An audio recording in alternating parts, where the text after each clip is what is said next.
अब अगर आपने ज्यादा सीटियां बजाई तो मैं डांस करना शुरू कर दूंगा। Boom boom.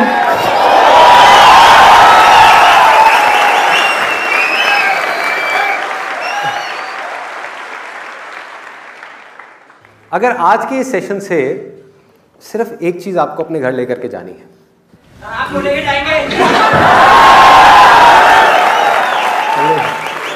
ये ऐसे डायलॉग लड़के ही क्यों बोलते हैं? काश कि किसी लड़की ने बोला होता। हाँ जी, I love you।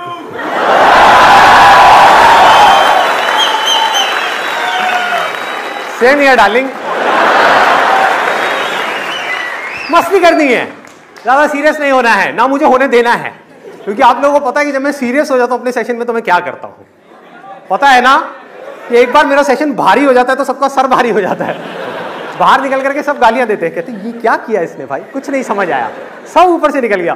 तो आज कोशिश करेंगे, मैं अपनी तरफ से पूरी कोशिश करूंगा इस सेशन को हल्का फुल्का रखने की। मैं अगर बीच में कहीं सीरियस हो जाऊं तो आप मुझे यहां पे इशारा कर देना, मैं यहां पे देखूं और ये तो फन की बात करनी थी, ये क्या हो गया, एकदम से आत्मा बीच में कहां से आ गई, ये मैं बाबा कैसे बन गया।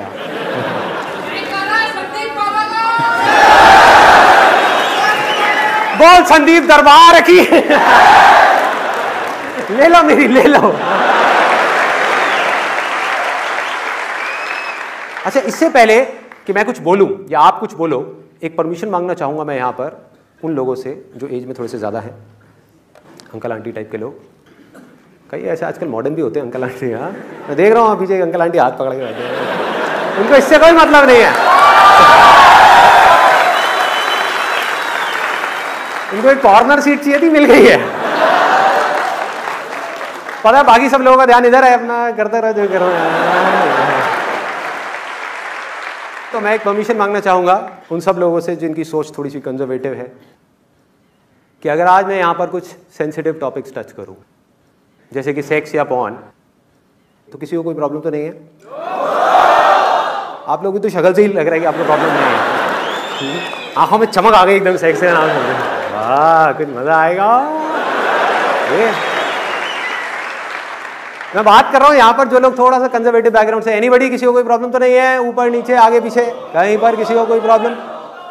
अब ये मैं इसलिए परमिशन लेता हूं आप लोगों से क्योंकि मेरे को खुद नहीं पता होता कि मैं किस जोन में कब एंटर करूंगा, और एक बार अगर मैं किसी टॉपिक को पकड़ लेता हूं और उसकी डेप्थ में जाता हूं तो फिर जाता ही चला जाता हूं। तो अब अगर वो टॉपिक SEX हुआ तो ये सेशन कहीं भी जा सकता है, तो ऐसा ना हो कि वहां से लोग जूते निकाल निकाल करके लगाते हैं। तो हाँ? अपने जवान बेटे के साथ में आया हूं और सारी पोल खोलता चला जा रहा है एक एक करके। तो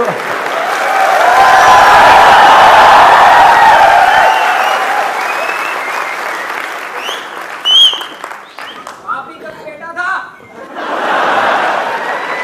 कौन था ये?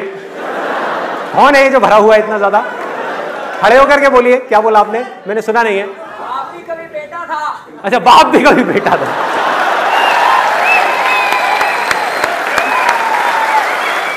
वो बंदा ऊपर खड़े होकर के ऐसे कर रहा है, स्टार ऑफ द मॉर्निंग। क्या बात है, मॉर्निंग शो का स्टार, सुपरस्टार। क्वेश्चन आंसर शुरू करते हैं। Hello everyone and Sandeep Maheshwari sir, special hello to you, नमस्कार। प्रोफेशनली मैं एक टीचर हूँ और आजकल के टाइम में जो मैं एक बहुत बड़ी सिचुएशन को फेस कर रही हूँ, एक प्रॉब्लम को फेस कर रही हूँ, वो मैं उसका सोल्यूशन मैं आपसे जानना चाहती हूँ कि प्रॉब्लम ये है कि आजकल जो मीडिया के थ्रू या सोसाइटी में जितनी वल्गैरिटी जो है जो फैल चुकी है, उसको बीइंग अ टीचर मुझे बहुत मुश्किल से जो है टैकल करना पड़ता है, क्योंकि आप समझ सकते हो आजकल हर तरीके की टर्मिनोलॉजीज, आप टीवी बंद नहीं कर सकते, आप बच्चों को उन क्या कहते हैं वल्गर गानों से दूर नहीं रख सकते, आप उन वल्गर मैगजीन से दूर नहीं रख सकते। मोर ओवर बहुत से बच्चे ऐसे हैं जो कैफे में जाके 3-3 घंटा लगाते हैं, वो क्या देखते हैं, गेम्स खेलते हैं, क्या करते हैं। वो सब बच्चे यहाँ पे बैठे हुए हैं, ऐसे बहुत सारे बच्चे। हाँ, इट्स अ गुड क्वेश्चन, या I want to understand that, फिर मैं उसके ऊपर आऊंगा। बच्चों का वो जो डिस्ट्रैक्शन है इस एज में स्पेशली, हाँ, हाँ। तो उसको कैसे कंट्रोल किया जाए, क्योंकि अभी वो सीख रहे हैं उस चीज़ को, और आजकल के न्यूज़पेपर्स आप उठा के देख ही सकते हैं कि रिजल्ट्स क्या आ रहे हैं। बिल्कुल ठीक बात है। मैं ये नहीं कह रही कि आप पढ़ते ही जाओ, लेकिन एंटरटेनमेंट के नाम पे और भी बहुत सारी चीजें हैं। हम अपने टाइम पे चाचा चौधरी पढ़ते थे, गेम्स खेलते थे, आउटडोर। मैं भी पढ़ता था Chacha Chaudhary. I won't be surprised अगर चाचा चौधरी के नाम से कोई नई पॉर्न निकल के आ जाए। माँ बाप भी खुश, बच्चे भी खुश। It's an excellent question. मैं मजाक में बात कर रहा हूं, लेकिन ये क्वेश्चन एक्स्ट्रा ऑर्डिनरी है कि बच्चे बहुत छोटी एज में, यानी कि 10-12 साल की एज में, जब हमारी एज में, मतलब कि मेरे ऐसे बुजुर्ग, हम चाचा चौधरी पढ़ते थे, नागराज पढ़ते थे। हाँ, स्पाइडरमैन तो अभी भी देखते हैं, लेकिन अब वो किसी और जाल में फंसे हुए हैं। समझे? मेरी डबल मीनिंग बातें समझने की कोशिश किया करो, थोड़े अलर्ट रहो। हम बचपन में स्पाइडरमैन के जाल में फंसे हुए थे, वो किसी और जाल में फंस गए हैं। ऐसा नहीं है बच्चे खुद नहीं निकलना चाहते इस जाल से, लेकिन उन्हें खुद भी नहीं पता कि कैसे निकलना है। उस जाल को जाल समझते हैं, उसको जाल समझेंगे तो that is what I am saying. इसको ध्यान से समझना, बिकॉज मैं अब इस प्रॉब्लम की थोड़ा सा डेप्थ में जाऊंगा, बिकॉज हमारी सोसाइटी के लिए चीज बहुत जरूरी है कि इसका सोल्यूशन क्या है। कि जो बात बिल्कुल आपकी ठीक है, लेकिन वो होगी कैसे? सोसाइटी पिछले 20 साल में बहुत तेजी से चेंज हुई है। जो इंटरनेट इतनी तेजी से पेनेट्रेट हुआ है, उसकी वजह से इतने मेजर चेंजेस आ गए हैं कि लोगों की सोच एक अलग डायरेक्शन में चली गई है। अगर लोगों की सोच देखनी है, जो यंग जनरेशन है उनकी सोच देखनी है, तो आज की मूवीज को देखो। देखो यूट्यूब पे किस तरह की वीडियोस है, क्या क्या हो रहा है। मेरी वीडियोस को छोड़ दो, क्योंकि वो तो एक्सेप्शंस है। करोड़ों वीडियोस में 40-50 वीडियो मेरे टाइप की मिलेगी, बाकी करोड़ों कौन सी है? उन करोड़ों वीडियोस के ऊपर करोड़ों व्यूज कौन से हैं? लोग देख क्या रहे हैं, लोग कर क्या रहे हैं, लोग सोच क्या रहे हैं? जो देखेंगे वो ही सोचेंगे, जो सोचेंगे वो ही करेंगे। Can you do anything without thinking? सोचो। अगर आपको यहां से वहां तक चलना भी है तो पहले आपको सोचना पड़ेगा कि मुझे आगे चलना है, मुझे पीछे जाना है। अभी सोच बनती कैसे है? जिस बेस पे आप जो चीजें देखते आए हो, उसमें से जिन चीजों से आप अट्रैक्ट हो गए हो, आपका मन करेगा उन सारी इमेजिनेशंस को प्रैक्टिकली सच बनाने का। यस और नो?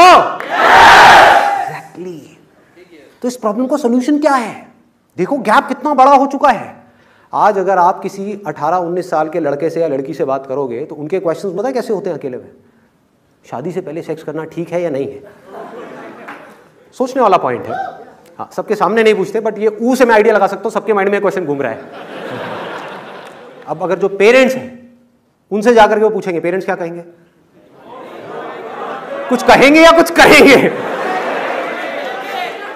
जब भी ऐसा कुछ होता है तो बाप के अंदर का अमरीश पुरी जाग जाता है। नहीं सिमरन नहीं,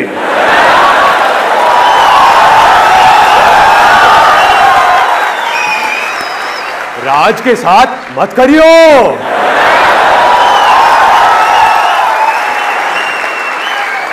ऐसी ऐसी चीजें हमको सुनने को मिलेंगी अगर घर पे जाकर के बोला तो। हम फ्रेंड्स के पास जाएंगे और जाकर के उनसे बात करेंगे तो क्या सुनने को मिलेगा?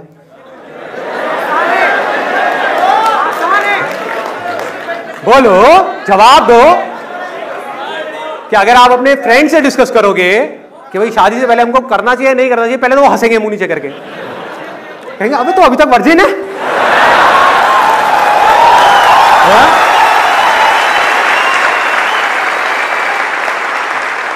ये बड़ी प्रॉब्लम है इंडिया में। यहां पर प्रॉब्लम क्या है, लोगों की जो हालत है ना, वो पता है कैसी है? वो ना एक ऐसे चूहे की जैसी है जिसके सामने से एक बिल्ली आ रही है उसको खाने के लिए, और चूहा आंख बंद करके बैठा हुआ है।